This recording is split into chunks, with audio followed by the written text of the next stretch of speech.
가짜뉴스가 말도 안 되는 허무맹랑한 것부터 어느 정도는 법안에 있는 단어들, 이행강제금 3천만 원이 벌금 3천만 원이 된다거나, 그러니까 이런 식의 왜곡되는 정보들이 좀 섞여서 나오는 편이에요.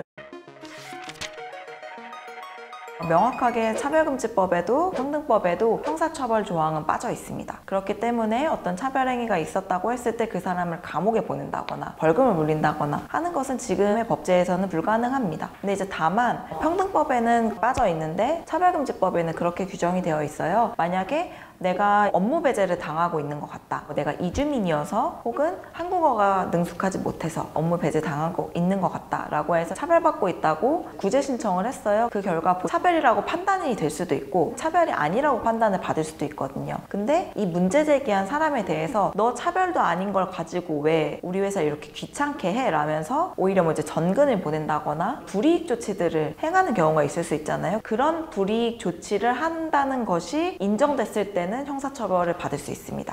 이게 지금 차별금지법에 이제 들어가 있는 유일한 형사처벌 조항이고요. 그것 때문에 형사처벌로 이어지는 가짜뉴스들이 만들어지는 거 아닌가 하는데 발언만으로 바로 이제 형사처벌이 되거나 이러기는 굉장히 어렵고요. 어떤 차별의 당사자가 문제 제기하고 그 차별의 당사자에게 이 문제 제기를 무마시키면서 불이익 조치까지 가야지만 형사처벌을 받을지 말지를 판단할 수 있는데요. 그 상황까지 갈 정도면 앵간히 차별하시는 분이 아닐까 생각합니다.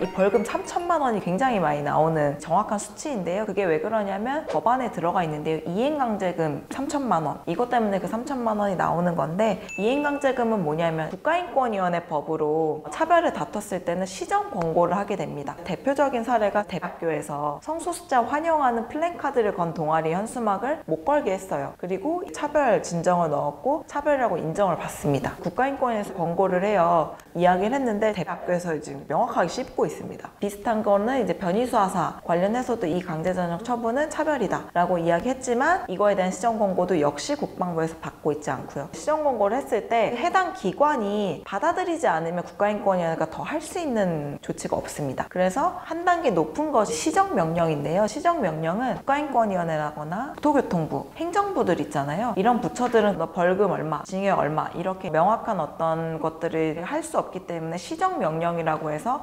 권고보다 한 단계 높은 명령을 할 수 있도록 제도적으로 마련을 하고 있습니다. 근데 현행 국가인권위원회는 권한이 없어요. 차별금지법에서는 시정명령을 내릴 수 있는 권한을 국가인권위원회에 줍니다. 차별적인 기관들에게 시정명령을 내렸는데 그것도 우리 안 하겠다 라고 하면은 이행강제금 3천만 원까지 물릴 수 있다. 이게 지금 규정이 들어가 있어가지고 이게 와야 되더니 벌금 3천만 원이 되어서 지금 많이 유통이 되고 있습니다. 실제로 장애인 차별금지법이 지금 시정명령이 가능하도록 되어 있는데요. 시정명령이 지금까지 그 사이에 한두 건이 생겼을지 모르지만 지난 10년 동안 2건 있었습니다. 시정명령도 사실은 내려지기가 굉장히 어려운 수위의 처벌이어가지고 걱정하시는 부분처럼 시정명령으로 3천만 원씩 때리고 이러는 일은 상당히 발생하기 어렵다라고 자신있게 말씀드릴 수 있을 것 같습니다. 이제 얼마 전에도 그 발표됐던 이제 성명 때문에 기자님 질문을 받았었는데 반대 성명서를 이제 그때 찾아봤는데요. 거기 보니까 양심의 자유를 침해하고 표현의 자유를 침해한다 말씀을 하시더라고요. 이제 그날 열받아가지고 글을 한 편 쓰고 했었는데 저는 좀 검열을 해야 된다고 생각을 합니다. 근데 이제 그 검열이라는 것이 국가에서 발언을 검열한다 이런 게 아니고요. 그러니까 이제 그런 것 같아요. 제가 같은 드라마를 마르고 닳도록 보는 스타일이거든요. 10년 전 드라마 이런 것도 지금 또 이제 돌려보고 하는데 그때는 유머 코드로 소비되던 어떤 것들이 지금은 절대 공중파에서 다룰 수 없는 그런 지점들이 있거든요. 이렇게 또 개그 프로그램 같은 경우를 또 생각하면은 예전에는 되게 인기 많았던 시커먼스라는 코너, 피부색을 이유로 그것을 이제 유머 코드화 하는 것. 그때 당시에는 재미있는 이야기였는데 그거 이제 한국 사회에서 어느 정도는 받아들여지지 않는 분위기가 형성이 되었잖아요. 지금 와서 그 코너를 한다고 하면은 인권단체들이나 이주민단체들이나 뭐 국가인권위원회나 방송심의위원회에 넣었을 때 그 결과는 문제가 있다라고 이야기하지 않을까. 근데 그때는 누구도 그거를 문제 제기할 생각을 못 했었거든요. 사회가 지금 시간이 흐르면서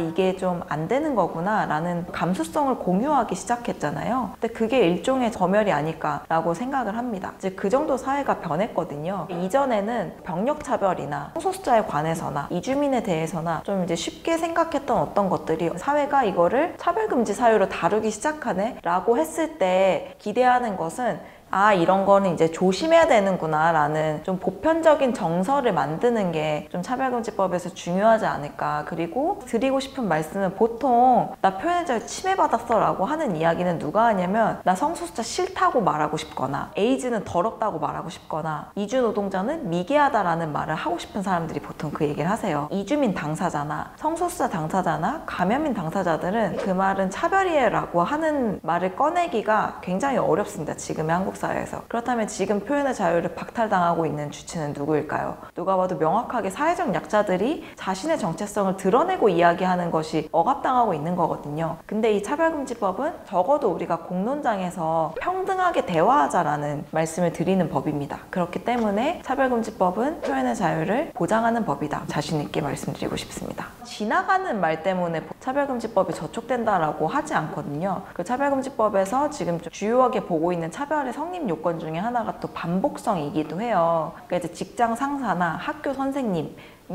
뭐 이제 수업 시간마다 성소수자를 비하하거나 뭐 이제 이런 상황들에 놓였을 때 피해자가 듣고 있는 이 상황 자체가 차별적이 되기 때문에 이 발언도 차별적이다라고 좀 규제하는 거거든요. 근데 욕설을 하거나 이제 그런 말을 하는 것 자체가 저촉되는 것처럼 생각을 하시는데 발언 하나만으로 차별금지법이 바로 좀 개입하기는 어려운 실정이기도 하고 차별금지법 운동을 하는 사람들도 어떤 발언 때문에 형사처벌이나 재판까지 가는 것을 그렇게 바람직하게 보고 있지는 않습니다.